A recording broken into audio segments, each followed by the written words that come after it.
Greetings, YouTubians, and welcome back to Wayne Sharp World, where today we are taking a look at what could very well end up being the most innovative knife in all of 2025. Now, there are a few patents pending on this one, and let's hop right in here and see what we have from VOSTEED, of course, with the new packaging. This here is the VOSTEED Wombat. Now, before I go any further into this review, I want to thank you guys for tuning in today. If you like what you see, do me a huge favor, hit that subscribe button, follow along, and I will continue to bring you the content. Now, let's take a look at some overall specs on this ridiculously smooth EDC. We have an overall length of 6.72 inches, a blade length of 2.92 inches, and a blade thickness at 118 thousandths. Blade material on this guy, you don't see it a ton from VOSTEED, but M390. So, you know, I think it is pretty clear throughout the community that just about everybody loves M390. It's basically the exact same thing as 20CV. Very, very premium steel. We have a Bowie style blade shape, but if you don't like the Bowie, there is a drop point version available as well. Very nice thin and slicey flat grind with the handle length coming in at 3.81 inches. Handle thickness at 490 thousandths. Handle material, we have aluminum on the actual version you would buy, but there's a good amount of options in terms of some different milling, some different materials. I think some of it may be purchased. I will have them all linked below because I can't remember if there was options to purchase these in Ultim or if there's Ultim scale options to purchase, because the handle of this knife is where all the innovation lies, on the outside and on the inside. So we got a lot to go over with this handle, which is really, really cool.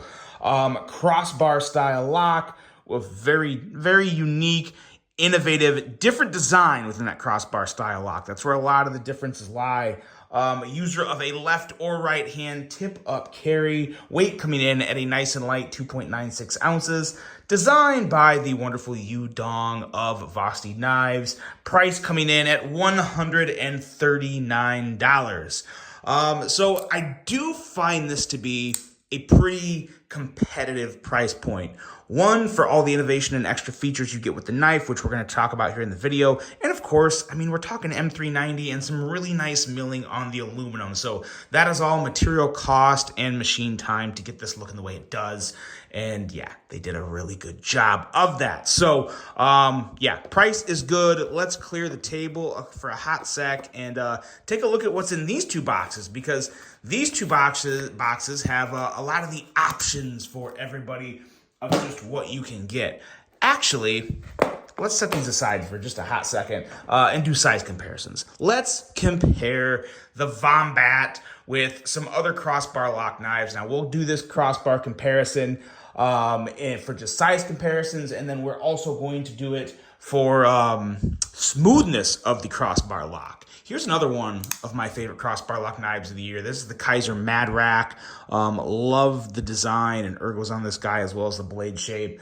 Another one that so many people love, the Hogue Deca, American made, good stuff there. Also brings a strong value to the table. But as you can see, this is smaller than these two. So, I mean, this is, I personally would consider this a small knife. Some people would consider this a medium knife, but you guys know what size knife I like. I like a bigger knife. So to me, this is just into the smaller range of knives, which is not a bad thing. Nothing wrong with that at all. Just, yeah, FYI there. And then we also have this guy right here from CGRB. This is the Acacia, and we will move that in there. Very much a ultra budget knife. I think coming in around like 35 or 40 bucks. Super affordable.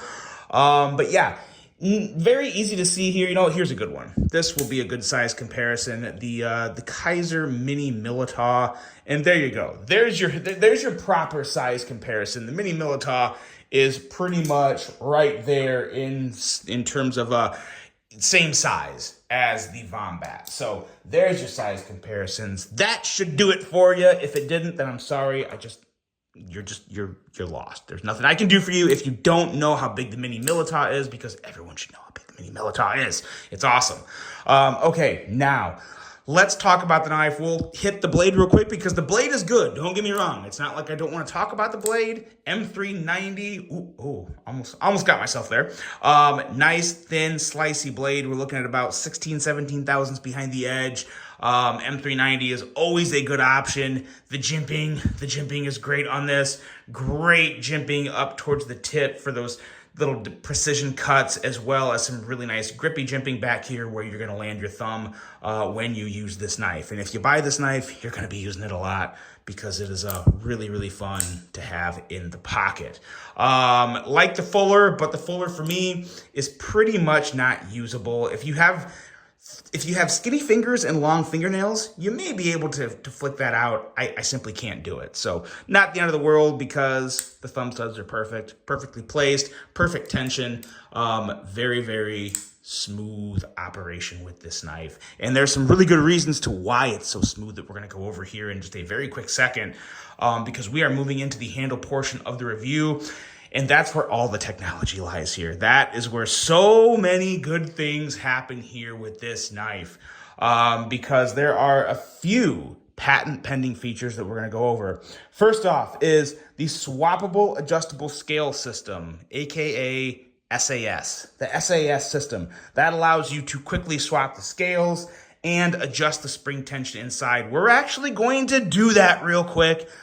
In this video, we're going to bring out the trusty Mega Pro Precision driver, which is still probably the best driver in terms of bang for your buck and quality you can get out there on the market right now. Let's be safe, close the knife, and let's take out all these screws. Now, these are T8 screws here. T8, which is great. T6 kind of sucks. T8 is a lot harder to strip. They're a lot more durable screws, and I think that's just the screw of choice for pretty much everyone within the knife community. Unfortunately, not every manufacturer uses T8s all over. They'll usually use T8s in the body, and then they'll neglect using them, they'll use T8s on the pivot and then neglect using them on the body. They'll use T6s on the body. That kind of sucks, to be totally honest. So it's nice to see T8s all across the board. Let's get those off. Don't want to lose these screws because they'll fall into the depths of hell and I'll never be able to find them again. Okay, so here we go. Here is the knife with the scale off.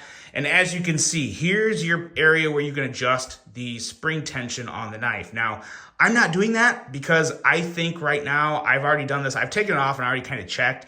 I just really like the middle. I like the middle ground on this. It feels very good.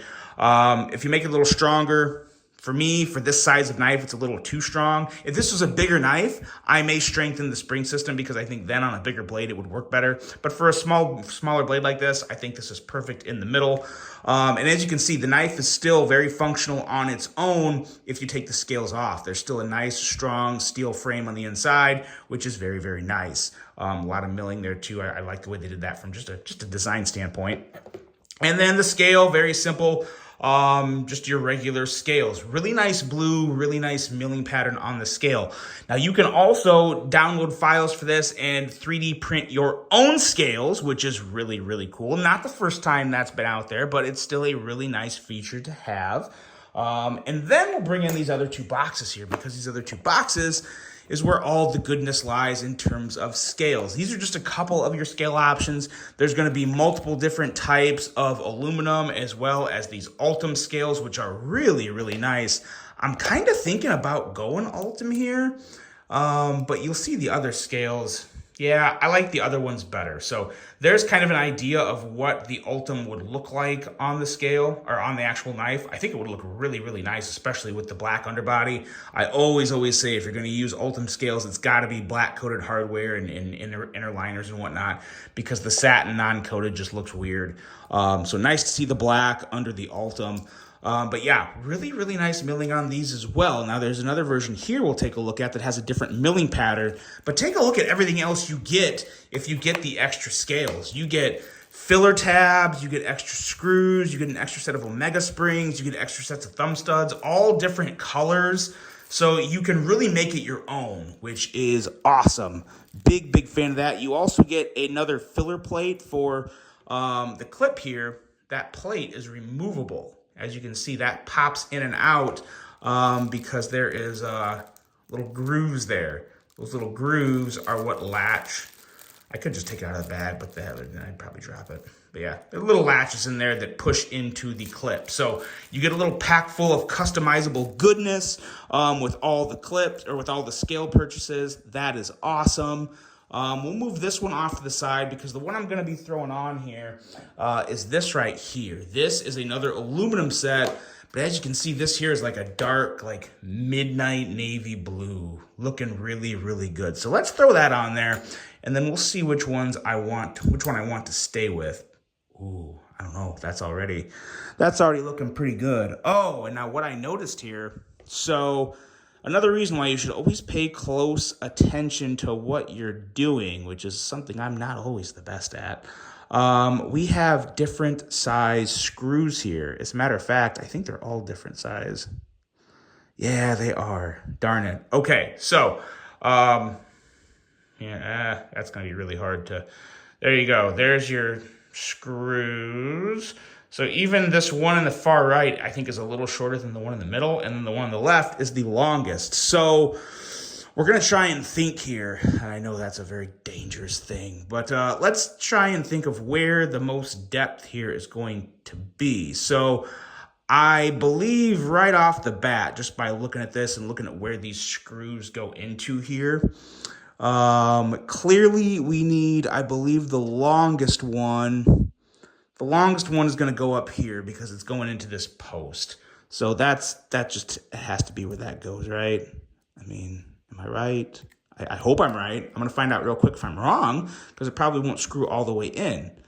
But it looks like it has. So we're going to say good job, Wayne, on that for being smart for once. So now we're going to take a look and see where else do they go. And then these are, I believe, the same, but I think there's a little more narrow depth here in the middle. So I'm going to go... Yeah, I'm going to go with the shorter one here. I think this is what the shortest one goes in the middle. But again, guys, pay attention. If you get these and you take them out, pay attention. This may not be right. I think we'll find out when I'm done, though. We'll just have to, we can look under it and see if there's any sticking out. So I think we should know pretty quick. But no, I think that was right. Yep. Okay. I had it down. Good job. Good for me. All right. And now let's put this last one in. And let's see how it looks. So as you can see, that's how quick it was. It's simply 3 screws. All right, there they are. 3 screws, give everything one last little security tightening, and we'll be good to go here. Now, it shouldn't have affected the blade centering at all, but let's double check that. Yeah, blade centering is still perfect. And here's your options for the two, and there's more than just the blues. There's I believe green, orange, yellow. There's multiple color options. They'll all be linked below to check out your options there. But there I have this option, and I have this option. I don't know. I do kind of like the darker blue, but yeah, I think I do like this better. I think I will eventually throw this scale on the other side. That's just really nice looking, little unique, nice lines at the top, smooth at the bottom here. Pretty cool stuff. But we'll go ahead and leave this on for the review because it doesn't affect anything else about the knife. So that is the swappable adjustable scale system, the SAS. Quickly swap the scales with just 3 screws, and then on the inside there, you can adjust the spring tension, so that's awesome. Now, on the other side, on the clip side, we have a service hole here. And yes, we are still talking about a knife. The service hole here allows you to fine-tune the action and blade centering of the knife. So let's just say, hypothetically speaking, this blade was, way off to the left or right, which it's not, so I'm not going to do anything. But if the blade wasn't centered, you come over here, and then this is also, I believe it should be a T8. I think it said all body screws. Yeah, this is a T8. So you just stick your T8 bit in there and tighten it or loosen it however you want to adjust either the tightness or action of the blade as well as the centering. So that's actually pretty cool. Now, again, another patent pending thing there. So we'll have to see how it all plays out, but I really like it so far. The screw is really hidden. It's very minimal, and it's kind of nice to not see a pivot, especially on the show side. Like the show side is extra clean without that pivot, and it makes it easier to put the crossbar lock exactly where you want, which is also nailed very, very well on this knife. So really good stuff there too. I'm really digging that. That is very, very cool. Now, there's also a sandwich-inspired crossbar construction, which makes the disassembly, not so much the disassembly, but more so the reassembly much easier. You basically just take the knife apart, which we're not going to do in this video, but you take the knife apart, you sandwich it all back together like you had, you push it, screw it in, you're good to go. So does save time on reassembly. Disassembly is really not much longer or shorter, kind of the same. You make the benefit, you pick up the extra time and save some time in the reassembly of the knife. Now, the one thing here that I'm really enjoying, probably even more than the swappable scale, the SAS system, is the BRB system. Not be right back. That is ball roll ball system. Ball roll ball, BRB. And that basically just makes for a smoother action in the crossbar lock itself. Now, what do we mean by that? This, I have perfect examples. So here is the Kaiser Madrak back, as well as the Hogue Deca back. Now, I'm not really discounting or discrediting these knives. I still love both of these knives. I don't really consider this an issue or a problem in any means whatsoever. So don't take it that way, but this is the best way for me to explain it.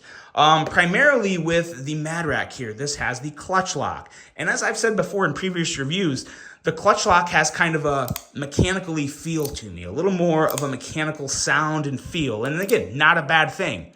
Really nice action on this knife. But you hear that click? The kind of the second click once the blade opens. I'm going to go slow and just listen for the click. Hear that? There's a click right there. So that click is some sort of friction or something within the spring system that's causing that.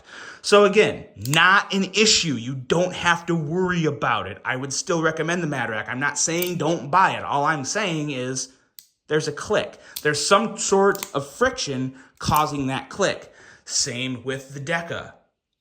A little smaller scale, not quite as loud of a click, but there's still a click. Again, still has great action, still a great knife, but there's a little extra friction within that crossbar lock system.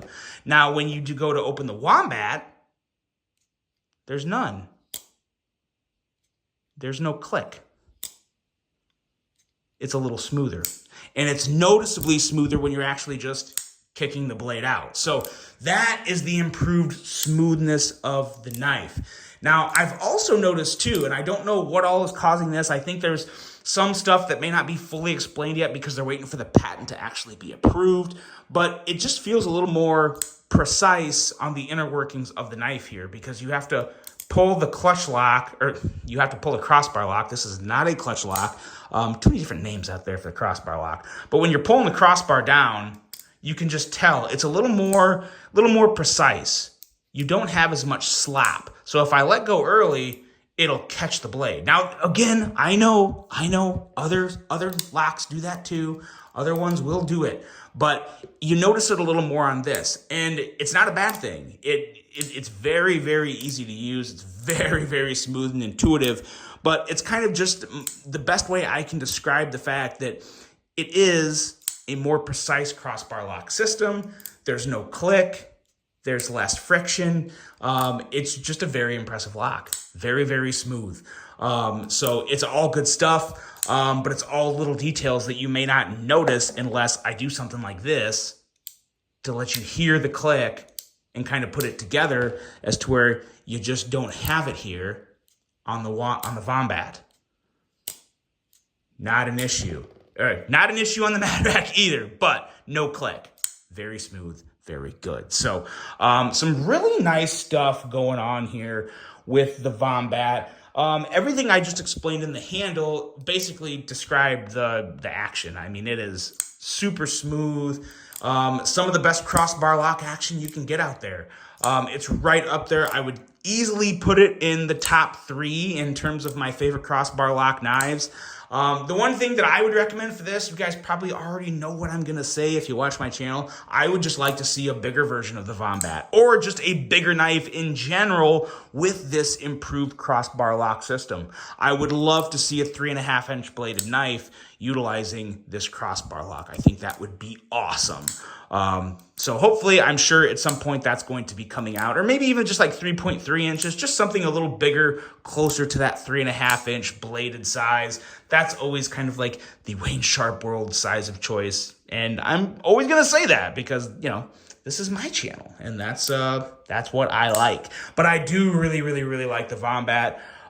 In terms of a smaller knife with a crossbar lock, it doesn't get much better than this. I can't think of anything right off the top of my head that I would enjoy more than this, especially just the very favorable ergos, all the endless customization options you have going on with it.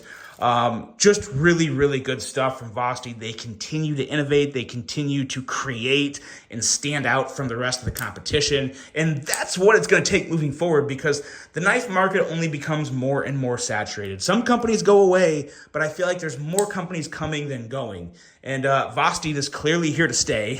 They are not going anywhere. They are one of the best in the business. And the Wombat here is a perfect example as to why. So let me know what you guys think of this. I think it is a phenomenal EDC at a very nice price given all the innovation and creativeness into this knife, the new technology, always good stuff. That's what keeps the knife world humming is variety and innovation, and you have it here in the Wombat. So hope you guys enjoyed this one. Hope you have a great rest of your day. And until the next one, I'm out.